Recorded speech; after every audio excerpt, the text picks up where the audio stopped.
Hello guys, my name's Carl and I'm really glad that I will be able to work with you today through this spiritual awakening. I want to give a little bit of backstory about how I got into this, right?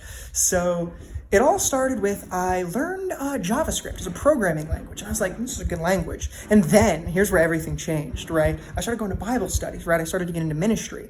And I realized that everything we were studying at Bible studies directly related to JavaScript. That is the moment that I realized that I have been chosen as a prophet to reveal to the computer science community that JavaScript is divinely created by God himself and that we should be using it. So, let's get into it.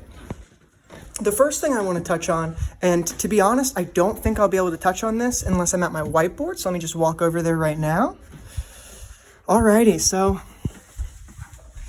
the first thing I want to touch on when it comes to JavaScript being the language of the gods is the name itself, JavaScript. Let's look at this. JavaScript.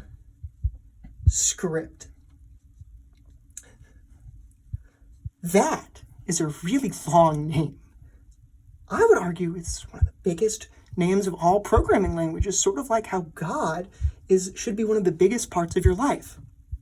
But the other thing I want to point out is JavaScript is often shortened to just JS, one of the shortest names of all programming languages. And I think that... Sorry, it slipped. Let's get back into this. I think what that relates to with the short name is this almost antithetical relationship we have with God, as God is the biggest part of our life, but also at times it feels like God is our smallest relationship. We can barely talk to him. We barely have time for prayer. So I think this is a very important part, but is also just the beginning. This is just what made me start thinking about it as a religion. The next thing I want to touch on, and let me just consult my notes here, is about JavaScript's chaining.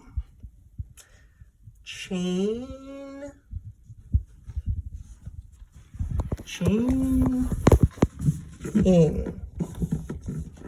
Okay, so let's think about JavaScript, right? JavaScript has a lot of chaining. It almost feels like a functional language with the way that you're able to just do this method chaining, method on method on method in one line. And you might say, well, how does that relate to Scripture? Well, let me point this out with another relevant part. Dick Cheney. What's important about Dick Cheney, you ask? How do these two relate? Dick Cheney. Chaining. These names are remarkably similar. And you might say, well, how is that relevant? Well, if we look at the way chaining points to Dick Cheney, then rationally, these have already been used up, and we should focus on Dick. And what do I mean by that?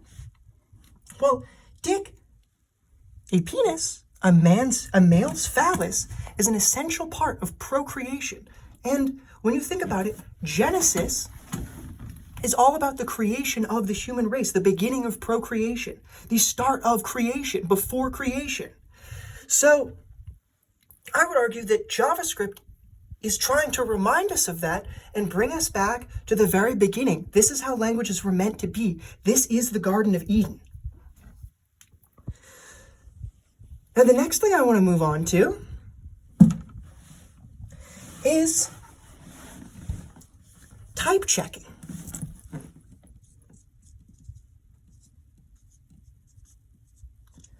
And what do I mean by this? Well, when you think about it, JavaScript does not have compile time type checking. And why is that important? Well, again, this relates back to Scripture. Think about what God said. God made it clear that it is not man that is able to judge another man. It is only God that is able to judge who goes to heaven and who goes to hell. That's very similar to how we cannot do any compile time checking, and instead, we only discover things during runtime. Now, the last thing I want to get on, and I think this is very related to our last topic, is what is JavaScript's most important capability? Well, at the end of the day, JavaScript is not a functional language. It's an imperative language. Therefore, assignment is the most important part of JavaScript. And you might say, well, how is that relevant? Well, God should be the most important part of your life. And if you ignore that and instead you pretend that this is a functional language, that's like pretending that God doesn't exist. He's not a big enough part of your life. You're not having that conversation with him. So at the end of the day, what this is reminding us, assignment is reminding us, is to assign ourselves to a love of God rather than a lifetime of hell. Thank you for listening to my sermon, and I look forward to next Sunday where we dive into cryptocurrencies and Jeff Bezos. Is he bald on purpose?